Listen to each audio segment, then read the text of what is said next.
ना जाने काहे दिल जुओ तो हर राह ताकेला।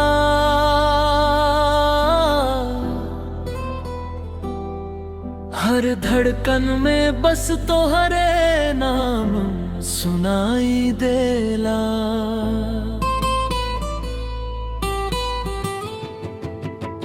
हम तोहरे याद में हरदम खोइल रहिले। लोग हमके दीवाना कहे लगल। भुलावे के लाख जतन त करिले। बाकिर अखियां सब कुछ बता लगल। दर्द छुपा के हंसी सजवनी हो। दिल के हर बात दबवनी हो। तू दूर भले बाड़ू हमसे सनम। रूह में आजू बसल बाड़ू।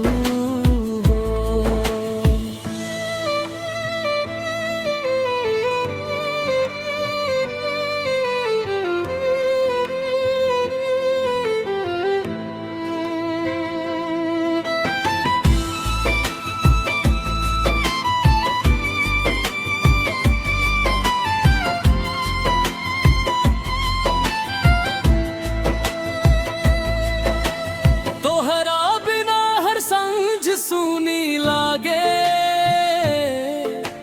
चांदनियों अब अधूरी लागे। भीड़ में रह के हंस ले तानी। तन्हाई जान लेवे लागे।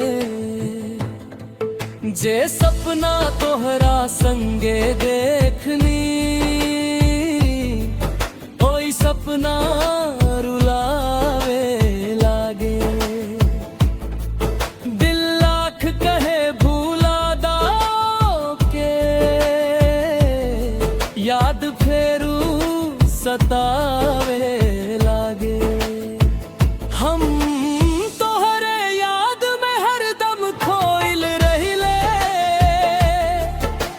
लोग हमके दीवाना कहे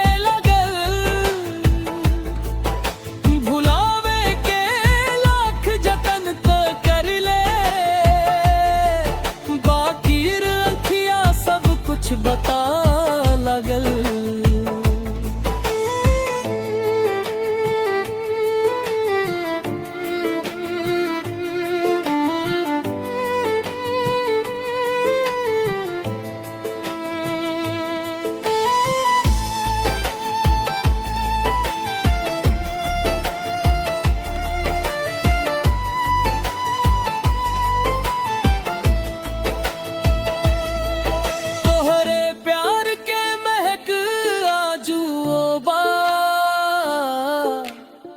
दिल में बसल तोहार चेहरा बा। तू दोसर दुनिया में खुश रहा। दिल के बस है सहारा बा। हंसुआ से रोज कहानी लिखी ले। हर गीत तोहार निशानी लागे। जे नाम लब से छुपावनी हम। ओके अखिया बता है लागे। अगर कबो लौट के आईबा इतने याद रखी हा सनम। प्यार आजू जिंदाबा बस चुप हो गइल बा। हम